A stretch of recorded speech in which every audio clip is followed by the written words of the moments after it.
Bienvenue à tous dans cette série de podcasts qui a pour but de vous aider dans l'appréhension de l'épreuve du grand oral. Dans l'épisode précédent, nous avions recherché les sources et ressources dans le fameux périmètre de sécurité. À présent, nous allons voir dans cet épisode comment il va nous falloir sélectionner les documents, mais pour les sélectionner, vous allez voir qu'il faut utiliser quelques petites astuces et il faut utiliser les informations contenues dans un document pour être sûr d'être, on va dire, en phase avec notre sujet. Et 2 points vont paraître essentiels que l'on va évoquer. 1. La fiabilité du document. 2. La pertinence du document. Alors c'est parti, nous allons respectivement reprendre chronologiquement ces 2 critères pour que vous appréhendiez au mieux cette phase cruciale de votre travail. Alors reprenons le premier critère, la fiabilité. Que faut-il entendre par là? Eh bien, première chose, identifier correctement l'auteur du document. Est-ce qu'il s'agit d'un site institutionnel, comme par exemple le ministère de la Culture? Est-ce que c'est un site personnel, tel un blog? Est-ce que c'est un site collaboratif, comme par exemple Wikipédia? Ou encore, est-ce que c'est un site d'une entreprise commerciale, par exemple? Après avoir identifié l'auteur du document, essayez de faire émerger son but véritable. Son but est-il de vendre un produit, de diffuser des informations objectives et vérifiables?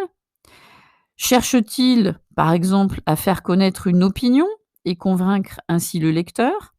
Auquel cas, chose intéressante à mener déjà, confrontez l'opinion qui est exprimée à la vôtre et commencez à étayer votre argumentation pour, contre, neutre.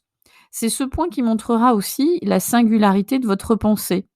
En somme, vous construisez ici déjà un jugement critique et souvenez-vous, ce que l'on avait dit dans les épisodes précédents, c'est ce que veulent justement percevoir vos examinateurs, que vous ayez sélectionné, puis digéré des sources avec votre regard critique et votre jugement personnel. Ensuite, pour la fiabilité, n'oubliez pas de vérifier que les informations sont toujours d'actualité. Imaginez que vos sources, vos documents sur lesquels vous appuyez s'avèrent, datés de 10 ans pour évoquer une thématique d'actualité. C'est tout de même un petit peu gênant, quand vous allez les présenter à vos examinateurs et que les dates sont quelque peu erronées.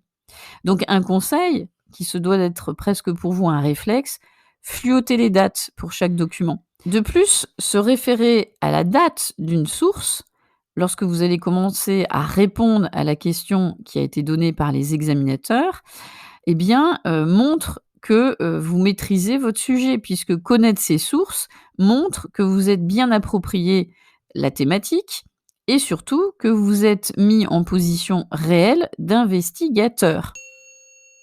Enfin, on évoquait tout à l'heure la pertinence. En quoi cela consiste-t-il? Si le document est doté d'une introduction, de titres, tout de suite les mots-clés doivent vous mettre la puce à l'oreille. Si ceux-ci ne correspondent pas à ceux de votre sujet, laissez-les, vous gagnerez du temps. Parfois, les documents sont dotés d'illustrations, de graphiques. Ceux-ci sont parlants et plus évocateurs qu'un texte pour confirmer ou infirmer leur pertinence quant à votre problématique. Recherchez, sélectionnez. Il faut à présent extraire et traiter de l'information.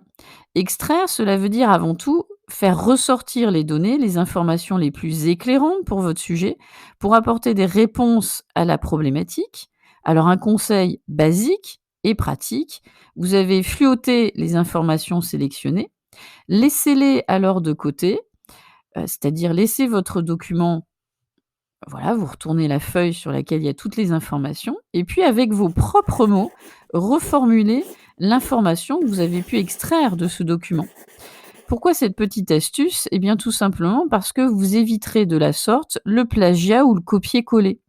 Le but pour vous est de vous réapproprier l'information avec vos propres mots, de digérer cette fameuse information et de la faire vôtre. Et dites-vous une chose, ça, les examinateurs le verront tout de suite. ils sentiront intuitivement que ce sont vos mots et pas ceux copiés-collés d'un article. Alors à ce stade, ça y est, vous avez trouvé tous vos documents et surtout les bons documents. Maintenant, il va falloir structurer tout cela.